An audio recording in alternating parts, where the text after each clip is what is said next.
right now on 5 on your side at 10.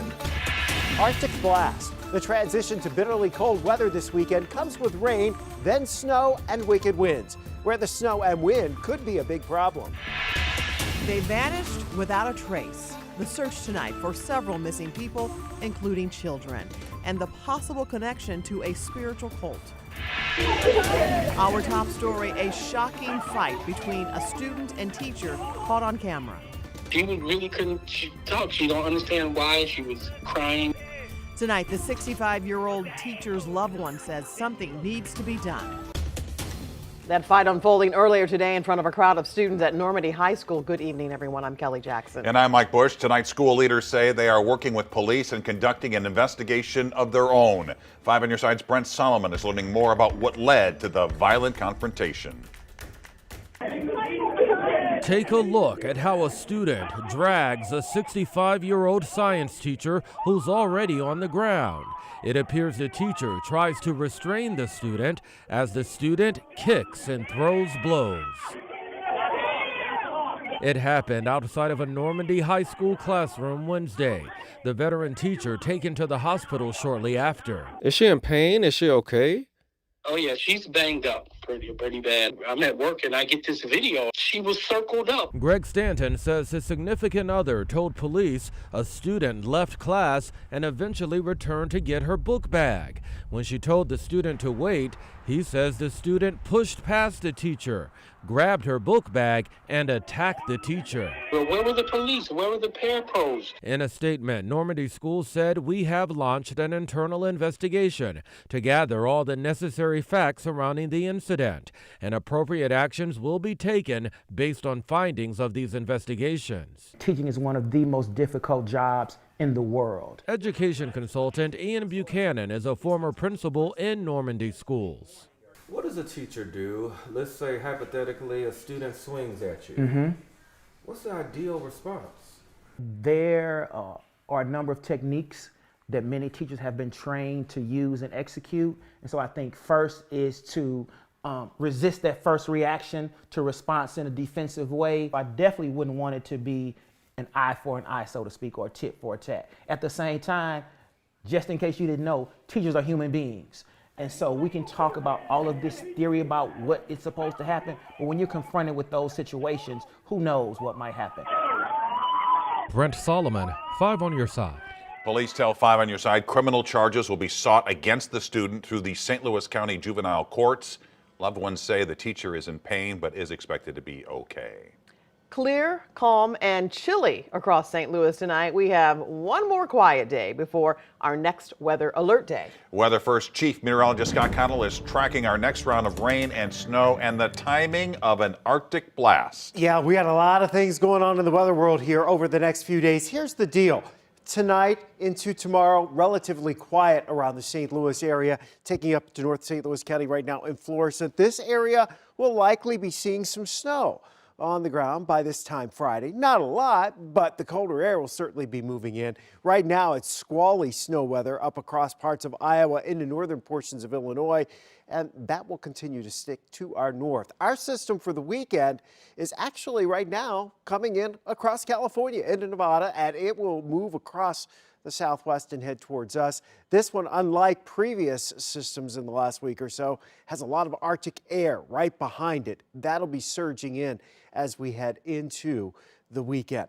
As far as heavier snowfall, 4 or more inches, the probabilities really are much farther north of St. Louis for that. We may get an inch or 2 out of this system as we push into Friday afternoon.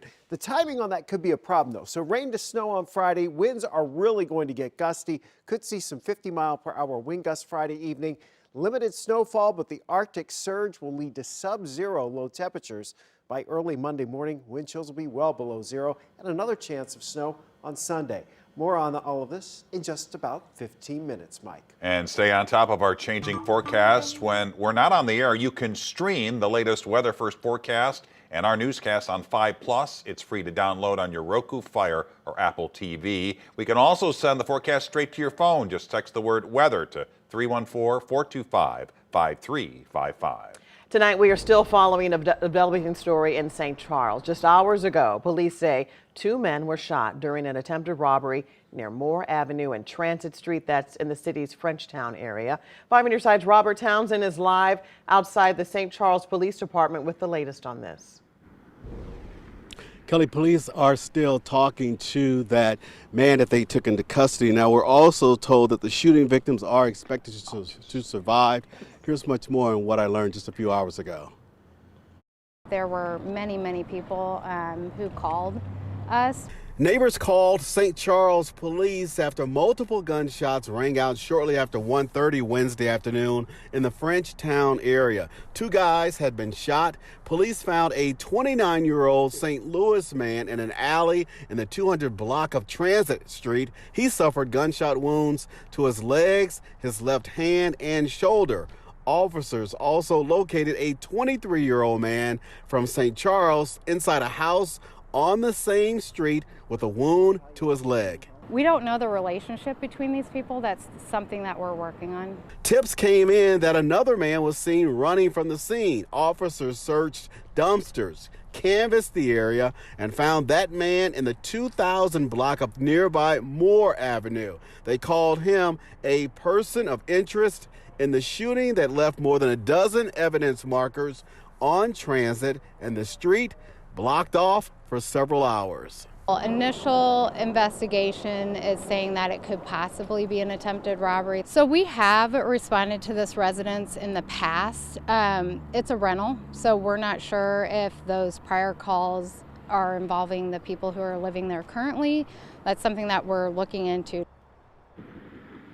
Now, police also found a gun at that scene. They're asking anyone with any information to call the St. Charles Police Department.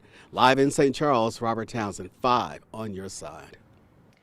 Tonight, prosecutors have filed carjacking and robbery charges against the man accused of stealing a car from a St. Charles County gas station and later crashing that stolen SUV into a gas pump in Overland. Investigators say Demetrius Dent stole the SUV from the Quick Trip in Weldon Spring while the driver was filling up his tires. An officer later spotted the stolen SUV on 364 and followed it into St. Louis County. Dent was arrested after hitting several other cars near Page and Woodson and crashing into the gas pump and causing a fire. New developments tonight in the mysterious disappearance of a Berkeley woman and her 3-year-old daughter. We first told you about Michaela and Malaya Wickerson back in August, weeks after their family last heard from them. Tonight, police say their disappearance is likely connected to 4 other missing persons cases. And investigators believe all of them have joined a spiritual cult. Laura Barcheski talked with more family members tonight who are all still hoping for the safe return of their loved ones. Mike and Kelly, most of the parents we talked with just want to know their loved ones are okay, as they lost all communication with them months ago.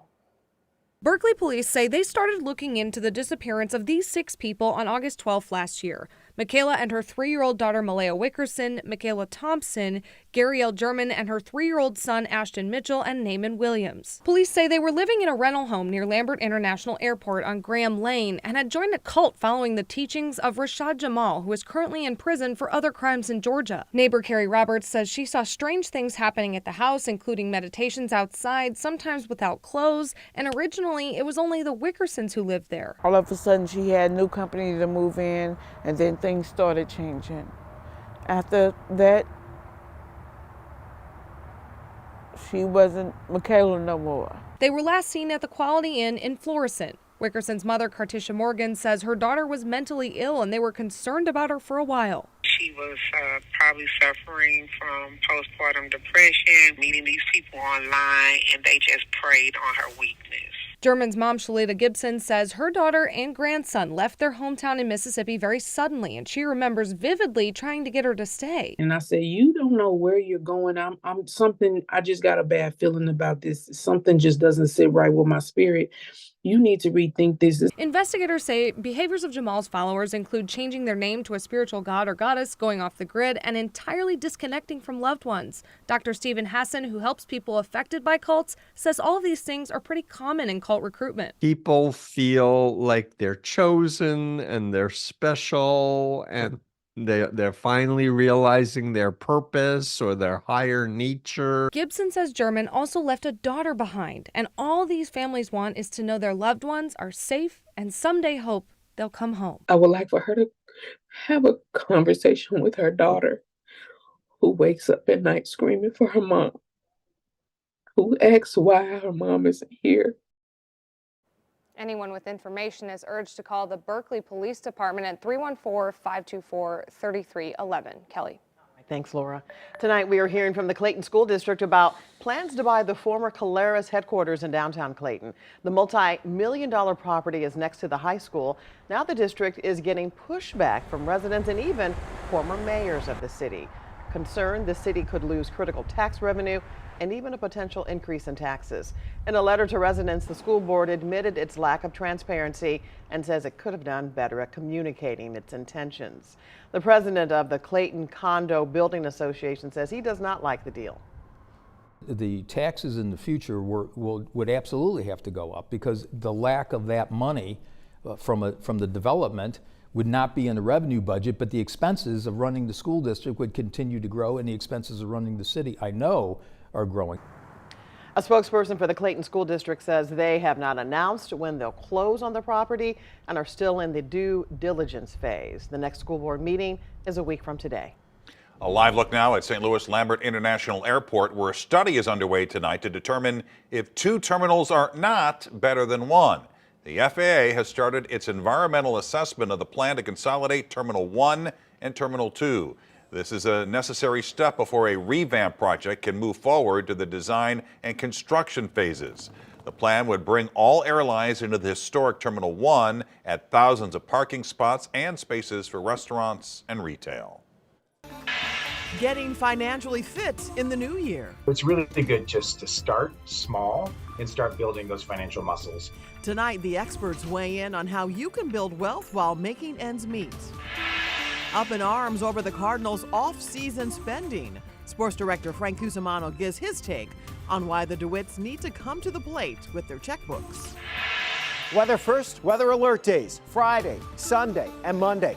Lots to talk about as the Arctic air surges our way. We'll see you at 6 minutes.